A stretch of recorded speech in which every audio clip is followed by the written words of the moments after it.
Deux bonnes heures perdues à chercher le concessionnaire où il y avait ce fameux immeuble que je devais voir ce matin pour au final repartir bredouille parce que j'arrivais plus à joindre le propriétaire et du coup il vient de me rappeler et finalement maintenant je suis trop loin donc je le reverrai dans quelques semaines.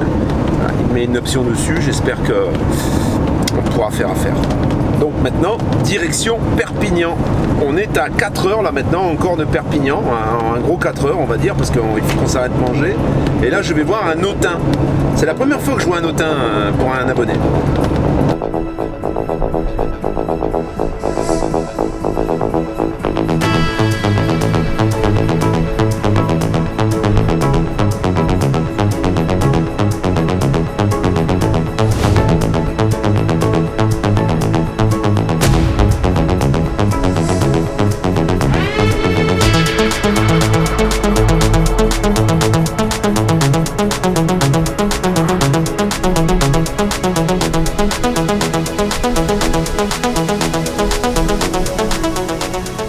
Donc, l'histoire. J'arrive à côté de la Farlède, à Toulon, où on me dit non, c'est pas ici, c'est à l'autre concessionnaire qui appartient au même groupe. Hein. Il appartient au même groupe et il n'est pas capable de me dire quel est le nom. Alors il regarde, c'est bien l'atelier du camping-car, le concessionnaire. Oui. Donc moi je vais à l'atelier du camping-car. L'atelier du camping-car, il dit mais nous on n'a pas ce type de véhicule, puis il nous connaît, pourquoi il vous envoie chez nous? Alors là, il fait comme un mystère autour du véhicule. Il a un Hummer, il dit au départ il n'a pas de Hummer, et finalement il en a un en réparation mais beaucoup plus récent. Et il dit il n'y a qu'un concessionnaire à la Londe-les-Morts, c'est que nous. Oui, d'accord, et vous connaissez pas quelqu'un qui fait Hummer? Non, c'est que nous, il n'y a que nous. En fait, Hummer, c'était hier, juste à côté. Mais il le dit pas. Comme s'il avait loupé quelque chose. Non, je venais voir un véhicule spécifique. Pourquoi il me le dit pas? Du coup, je repars.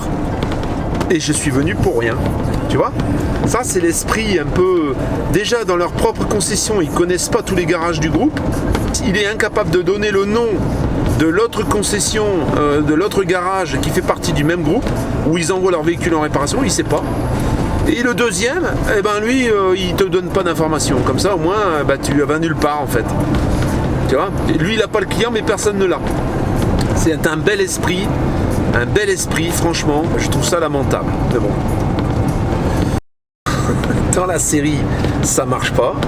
Le notin que je devais aller voir à Perpignan, qui est prévu depuis la semaine dernière, donc j'ai appelé fin de semaine dernière, tout était ok, on s'est appelé plusieurs fois. Je l'ai appelé encore hier, pour lui dire que finalement j'avançais de jeudi à mercredi. Et là ce matin je l'appelle ce midi comme prévu et je lui dis finalement j'y serai bien cet après-midi comme prévu entre 15h30 et 16h. Elle me dit attention je vous l'ai dit il y a une réservation. Le véhicule est déjà réservé. J'ai dit attendez, vous m'avez jamais dit ça. Si je vous ai dit qu'il y a quelqu'un qui venait samedi. J'ai dit attendez monsieur, on a pris rendez-vous avant. Moi j'ai pris rendez-vous avant votre rendez-vous de samedi. Je comprends pas, je dis en plus je viens vous voir avant, si je me décide là, aujourd'hui si je le prends votre véhicule, vous me le vendez. Et il me dit non. Voilà, tu vois. Ça c'est l'exemple de ce que tu vis quand tu cherches un véhicule. C'est un truc, mais c'est à péter les plombs, franchement. Alors ce matin, c'était pas de sa faute, le monsieur me donne une mauvaise adresse. Bon, moi, du coup je me presse, j'aurais pu attendre pour voir le véhicule, attendre de l'avoir eu au téléphone, qui me donne le bon garage et puis finalement aller le voir. Au lieu de ça, je prends vite la route parce que je sais que j'ai un rendez-vous, que je veux pas louper ce véhicule-là. Et là, sur le trajet, heureusement que je l'ai appelé, parce que je serais descendu là-bas en bas pour rien. Voilà, du coup, changement de direction, et là, je me rends maintenant au nord de Toulouse, bien au-dessus de Toulouse, dans le 81, pour aller voir un Frankia, que cette fois-ci, je l'ai appelé, j'ai bien verrouillé le truc, et il m'attend demain matin aux environs de 10h. D'où l'énorme difficulté aujourd'hui d'acheter un camping-car d'occasion. Ça devient vraiment pénible quoi. Les gens n'ont aucune parole. Alors peut-être que les gens qui sont derrière aussi, qui répondent aux annonces, qui demandent des renseignements, peut-être sont pas non plus très corrects non plus. Ils se font envoyer des photos, il n'y a pas de réponse, il n'y a plus de nouvelles. Donc peut-être aussi, sans connaître la personne, mais moi il me connaît, puisque je lui ai dit que j'avais une chaîne YouTube, je lui ai envoyé le lien de ma chaîne, il le sait. Donc il m'a vu. Alors est-ce que derrière ça, il a regardé des vidéos, il s'est dit non, si on le fait venir, il va regarder et il va détecter des choses que je ne veux pas montrer, c'est possible aussi. Mais bon, en tout état de cause, eh ben ce notin, on va plus le voir. Voilà. Super. Il y a très peu de gens sur qui tu peux compter à 100%. C'est très compliqué. Enfin arrivé à Alban, à côté de, pas très loin d'Albi en fait, où j'ai rendez-vous demain pour visiter le Frankia. Alors j'ai pas eu de chance aujourd'hui, donc comme je te le disais tout à l'heure, j'avais quelques trucs quand même à te dire concernant le rêve, l'imagination qu'on peut se faire de la van life, parce que je vois encore des vidéos où on montre des images vraiment qui font rêver. J'ai même un abonné qui est venu me voir sur le camping où j'étais à Draguignan et qui me dit vraiment t'as une vie mais elle est formidable, qu'est-ce que je t'envie. Donc je voudrais remettre quand même les petites choses bien à leur place, parce que les gens qui ne voient que ce beau côté peuvent tomber de haut, et je pense que j'ai encore besoin de faire une piqûre de rappel, parce qu'il arrive quelques expériences là à des abonnés qui sont passés par moi pour trouver leur camping-car, et je les ai en contact en fait, ils m'appellent régulièrement. C'est d'ailleurs à ça que sert également l'accompagnement, c'est qu'une fois que tu as ton camping-car, quand tu as un souci, il faut que tu m'appelles, parce que si tu m'appelles pas, tu risques de te faire enfler. Et c'est ce que je vais t'expliquer maintenant. Ah, il y a moins de vent ici. Dehors, et là on est vers Alban, là, donc comme je te le disais, ça souffle un peu. Alors qu'est-ce que je voulais te dire? Déjà je vais te relater ce que moi, depuis 2 ans et demi, ce qui m'est arrivé dans ce camping-car. Pour commencer, mes gros problèmes, ça a été le chauffage. C'est souvent le cas d'ailleurs dans les camping-cars, quand on commence à utiliser un chauffage plein pot, ben forcément on finit par avoir des problèmes, parce que c'est pas forcément fait pour ça. Donc moi, c'est un Ebers pas cher, c'est un chauffage type Webasto, avec une circulation d'eau, ça équivaut à un chauffage central. J'ai eu ces problèmes, donc j'ai cafouillé pas mal, et je pense que si j'avais fait appel à des professionnels, ça m'aurait coûté une blinde. Je l'ai fait moi-même. Je me suis débrouillé, je suis allé me brancher, alors j'ai un climatiseur que j'ai posé moi-même qui est réversible, donc il y a eu des fois où je suis allé me stationner, il y avait du courant, je me suis chauffé, quelquefois j'allais dormir chez Yvonne en attendant que ce soit résolu. Je l'ai réparé plusieurs fois, j'ai fini par le changer, et même celui que j'ai changé a fini par me faire des petits caprices, et en fait j'ai appris que ces caprices étaient dus à une pause qui n'était pas, comment dire, qui n'était pas faite selon les prescriptions du constructeur. Donc régulièrement, de temps en temps, je suis obligé de débrancher le pot d'échappement, le laisser tourner en échappement libre et remettre l'échappement. J'ai éliminé également un silencieux parce que c'était trop bouché. Ça a été le plus gros problème. Alors après ça, j'ai eu des fuites, j'ai eu les lanterneaux surtout, les lanterneaux qui ont commencé à fuir de temps en temps, mais quand vraiment il pleuvait beaucoup, l'eau stagne sur le toit et ça faisait des petites fuites. Ça, c'est pareil. Ça arrive, et ça peut arriver à n'importe qui, en fait, parce que c'est des joints, c'est du joint en caoutchouc, c'est du joint à silicone, le joint se rétracte avec la chaleur, il chauffe, il se dilate, et quand il fait froid, il se rétracte et l'eau passe. Voilà. Ça passe par goutte, c'est pas des grosses fuites, il pleut pas dans le véhicule, mais tu es obligé de le réparer vite. Il faut t'en apercevoir, il faut toujours bien vérifier tout ça. J'ai eu les fenêtres aussi. Des fenêtres latérales, qui commençaient aussi à laisser passer un peu d'eau dans la gouttière. Donc ça, tu t'en rends compte assez vite, tu peux réparer également. J'ai encore une fois réparé, si j'avais fait faire, je te parlerai après des gens qui ont eu ce type de problème avec qui je suis en relation, et tu verras que ça peut coûter très vite beaucoup d'argent. Le frigo. Le frigo, je suis à 2 interventions. En fait, le frigo, de temps en temps, il fait plus de froid. Et puis là, il fait plus de froid, et il y a des fois même, il marche plus. Bon, tu verras si tu fouilles un peu dans mes différentes vidéos, j'ai trouvé plusieurs solutions. J'ai pas remplacé de pièces, et aujourd'hui, mon frigo fonctionne toujours. Mais si tu es novice, tu vas chez le réparateur, lui, il va te changer l'agrégat, ou il va te changer le frigo, ou alors que bon, ça se justifie pas. Il y a plein de petits trucs et astuces pour ça que j'ai déjà expliqué dans les précédentes vidéos. Donc le frigo, ensuite j'ai eu mon problème de frein. avec un étrier qui grippait et qui chauffait au point de faire rougir le disque et de chauffer toute la jante et tout le pneu, je m'arrêtais, je balançais des seaux d'eau pour refroidir, ça fumait. Bon, finalement, j'ai changé mes 2 disques, j'ai dégrippé l'étrier, j'ai changé le joint cache-poussière, et hop, c'est reparti. Mais tout ça, je l'ai fait moi. Au moment où j'ai une intervention, au moment où j'ai un problème, ben je peux intervenir tout de suite. Là, récemment, moteur d'essuie-glace. Tu vois? Alors, tu vas me dire, en 2 ans et demi, c'est pas énorme. Non, c'est pas énorme. Il y a les 2 joints, par exemple, je t'en parlerai ultérieurement.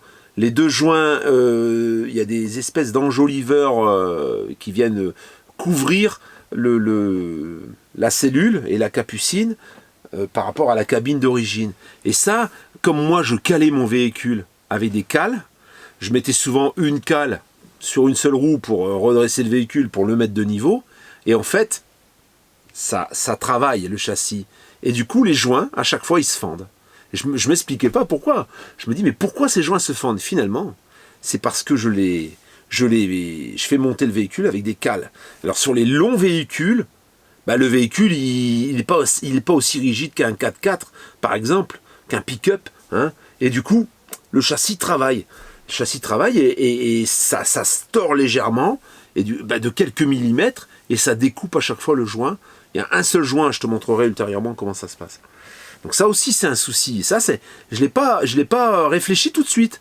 Et je me suis dit, mais c'est parce que tu mets des cales, en fait, que ça se coupe. Donc je vais devoir mettre des vérins, en fait. Je pense que je vais opter pour des vérins pour pouvoir lever le véhicule en entier par le châssis. Et du coup, j'aurai plus besoin de cales. Une fuite au niveau de la porte du garage aussi, qui fermait pas bien, donc j'ai réparé la serrure. Une serrure à l'arrière qui a lâché. Toutes les petites serrures de porte qui cassent quasiment les unes après les autres. Une fissure dans le bac à douche. Ça, c'est récurrent aussi. C'est des choses que quand le plastique, le véhicule vieillit, ben, le bac à douche, il vieillit aussi, il devient cassant. Et il a fait une toute petite fissure au niveau de la bonde. Alors moi, je l'ai réparé avec un 2 composants, une pâte en 2 composants, en attendant de refaire faire le bac complètement, quoi, à la résine. Ça, je vais devoir le faire de toute façon pour que ce soit nickel. Tu vois? Les phares que j'ai changés aussi, parce qu'ils devenaient tout terneaux dessus, alors j'aurais pu les polir, je les ai changés. Voilà. Tout ça pour te dire que tu vois, c'est pas un long fleuve tranquille. J'ai fait beaucoup de choses et je les ai fait moi-même. Si j'avais dû payer, ça m'aurait coûté chaud. Et à ce propos, donc, je vais te raconter un petit peu les choses. Alors elles parleront certainement, elles témoigneront. J'ai un couple de femmes qui m'a missionné pour trouver un véhicule. C'est un Bussner, qu'on a payé quand même au prix fort, hein. On n'a pas eu... le propriétaire de ce véhicule n'a pas été très cool. En plus, comme on a négocié le prix, il a récupéré le GPS et le groupe électrogène. Moi, je ne l'aurais pas pris, ce véhicule. Mais bon, elles étaient dans l'urgence, il leur fallait absolument. Bon. Et après, il était en bon état. Alors, je vais t'expliquer un peu comment ça se passe quand tu connais rien. En fait, quand elles ont démarré, quand elles sont parties avec ce véhicule, moi, j'étais pas là lors de la livraison, lui, il leur a expliqué, mais elles ne maîtrisaient pas tout. Donc au départ, elles essayaient de faire couler, elles entendaient la chaudière qui se mettait en route et elles s'arrêtaient. Elles se mettaient en sécurité. Et puis elles me disent, Pascal, la chaudière, elle ne marche pas, on n'a pas d'eau chaude. Ça chauffe, mais on n'a pas d'eau chaude. Elles allument, elle me dit, j'allume l'eau et il n'y a rien qui coule. Quand elle met l'eau chaude. Alors là, je lui dis, attends, c'est pas que t'as pas d'eau chaude, c'est que t'as pas d'eau surtout. Combien t'as d'eau? Elles avaient un fond comme ça. Elles ont fait le plein d'eau. La chaudière, le trauma, il faut le réamorcer.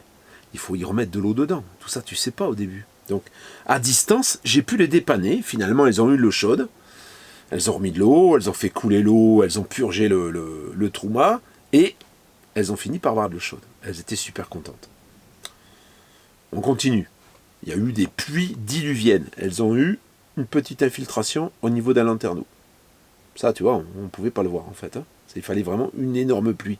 Le véhicule était hiverné, donc il est hiverné, il est sous abri. Au moment où tu le récupères, bah, s'il ne pleut pas, comment tu veux voir? Il n'y a pas d'infiltration, tu ne le vois pas. Bon.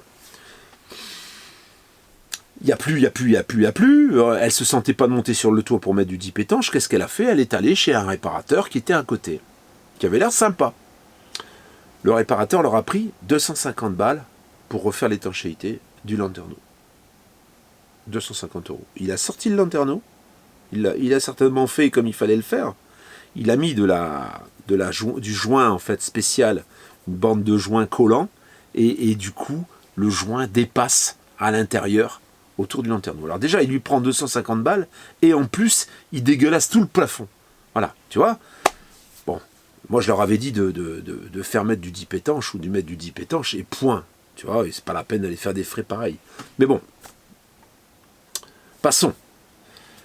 Il aurait arrivé un autre problème. Un soir, elle me téléphone, c'était 21h30. Alors, elle m'envoie un message en me disant qu'elles n'ont plus de chauffage. Alors, c'est vrai qu'à 21h30, logiquement, voilà, j'ai débrayé, quoi. Hein, j'arrête de répondre au téléphone. Mais, là, je me suis dit quand même, elles vont passer la soirée sans chauffage.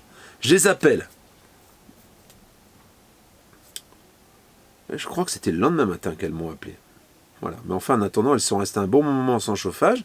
Elles sont allées voir ce gentil concessionnaire de camping-car qui leur avait fait la réparation du lanterneau. Et qu'est-ce qu'il lui dit? Il lui dit, le chauffage, il est cuit. En plus, là-dessus, on ne peut plus avoir de pièces.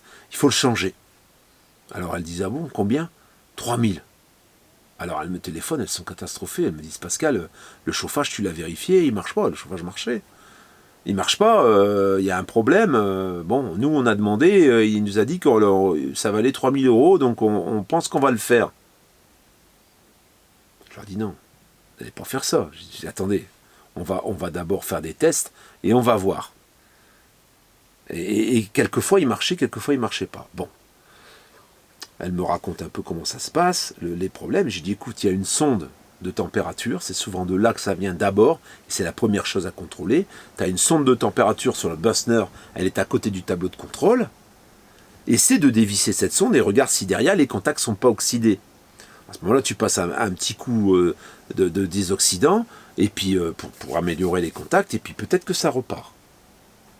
Elle trouve finalement, avec la caméra, tout on se guide, elle le trouve, elle le guingasse un peu, le chauffage ne tourne toujours pas. Je leur dis de prendre un glaçon, quelque chose de froid dans le frigo. Elles prennent un truc, quelque chose de froid, et de le poser sur la sonde. Elles le posent sur la sonde, et le chauffage démarre. T'as compris le coup? Et depuis, elles n'ont plus de problème de chauffage. Alors ça veut dire que certainement, cette sonde, elle était peut-être, elle déclenchait pas. Elle est peut-être, de toute façon, je leur ai dit de la commander et de la changer parce que c'est une pièce qui coûte rien. Et si ça devait leur réarriver une nouvelle fois, ce serait dommage. Elles auront encore plus de chauffage, elles seront encore embêtées. Donc, tout ça pour te dire que elles ont déjà dépensé 250 balles, elles auraient encore dépensé 3000 balles. 3000. Et puis quand on dit 3000, c'est le prix du chauffage, mais il y a la pause. Donc t'imagines combien ça peut coûter ensuite. C'est deux nanas, donc forcément. Et puis il y aura un autre problème. Voilà. Au moment où elles étaient au garage, là il y a le responsable de cette concession qui lui dit, le plancher, il lui fait un test d'humidité, avec un rapport, avec l'humidomètre comme moi chez moi, et il lui dit, le plancher, elle a pris la flotte, parce qu'il pleuvait, donc il y a eu l'eau, elle s'est projetée, tu sais, il n'y a pas de bavette sur le Bosner, d'ailleurs je lui ai conseillé de mettre des bavettes, il n'y a pas de bavette, donc l'eau, elle se projette sur le contreplaqué marine qui fait office de fond. C'est d'ailleurs une faiblesse sur le Bosner, sur les Bosner en capucine, il faut bien contrôler, parce que ces planchers-là, c'est du contreplaqué marine, et quelquefois ça s'effrite un peu en surface.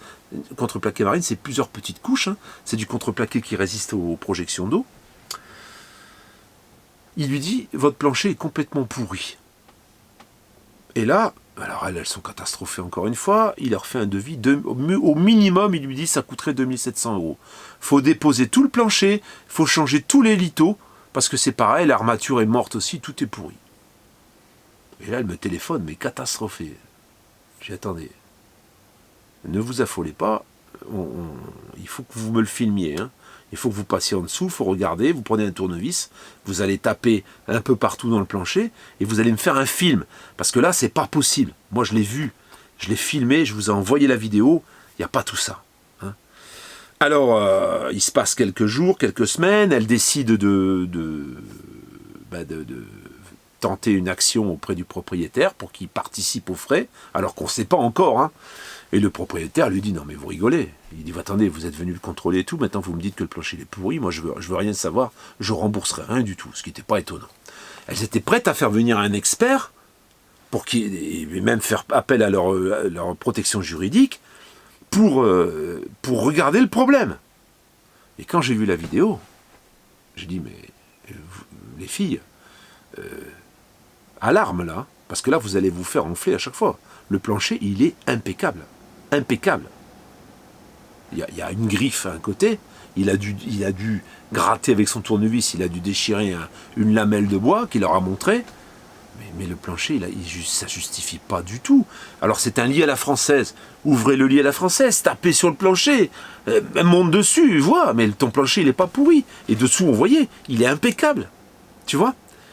Il allait leur prendre encore 2700 balles. Ça veut dire que si elles avaient fait tout, sans me téléphoner en fait. Alors bon, j'aurais préféré qu'elles me téléphonent avant, parce que bon, elles m'auraient montré ce qu'il y avait et je leur aurais dit tout de suite. Mais moi, en fait, des Bessner, j'en ai vu plein, c'est le plancher le plus propre que j'ai jamais vu. Hein. Même celui de Clotilde, il était légèrement, on voyait qu'il avait pris un petit peu l'eau en surface. C'est le problème, il faut vraiment les regarder parce que c'est quasiment tous. Donc, il avait reblacksonné, il avait remis des plaques dessus, et du coup, c'était impeccable. Mais son plancher à elle, d'origine, on voyait que c'était un véhicule qui n'avait pas pris beaucoup la pluie, il était impeccable. Donc, moralité, ça leur aurait coûté déjà 3000 balles minimum pour le chauffage, 2700 balles pour le plancher, 250 balles pour le lanterneau. Où ça s'arrête, tu vois?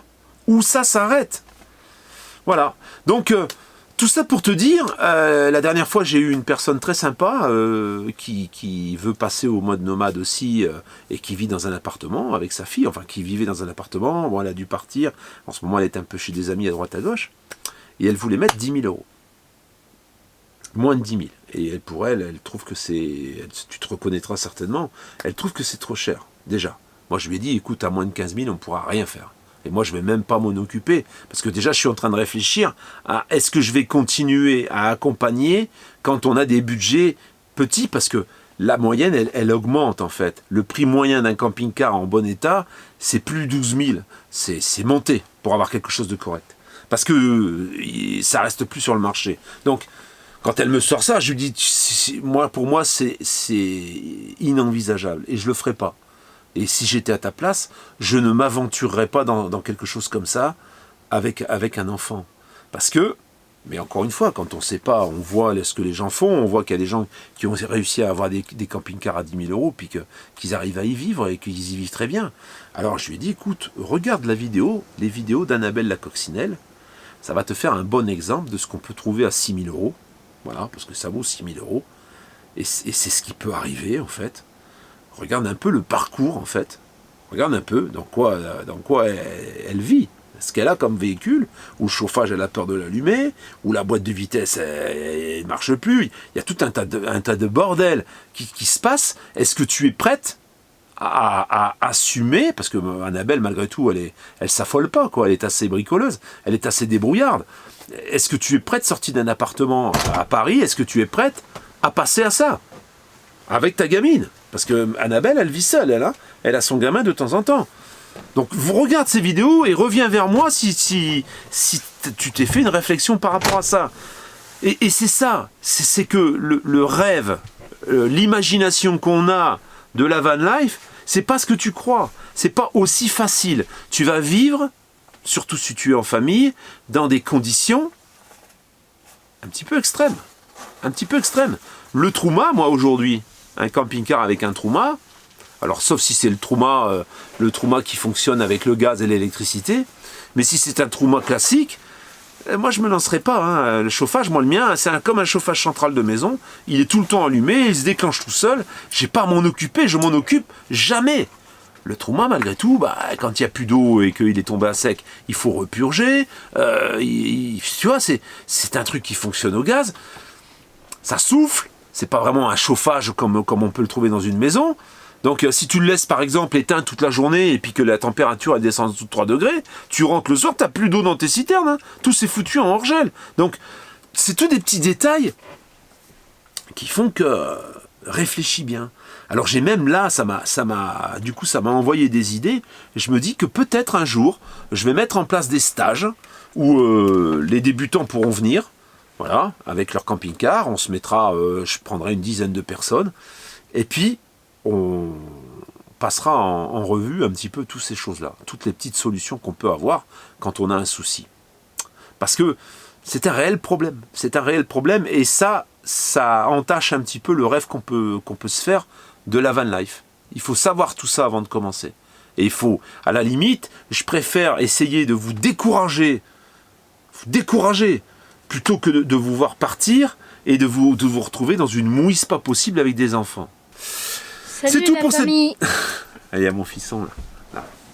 Il y a mon fils. Voilà ce que j'avais à te dire aujourd'hui, parce que je comptais t'envoyer des camping-cars, là, te mettre le Notin que j'avais vu cet après-midi, ce que je devais voir cet après-midi, et le Hummer de ce matin, pour te montrer un peu ce qu'on peut trouver et à quel prix ça peut se négocier. Mais finalement, tu verras le Frankia demain matin, que j'aurai vu, et puis tu verras ce qu'on peut trouver également et à quel prix.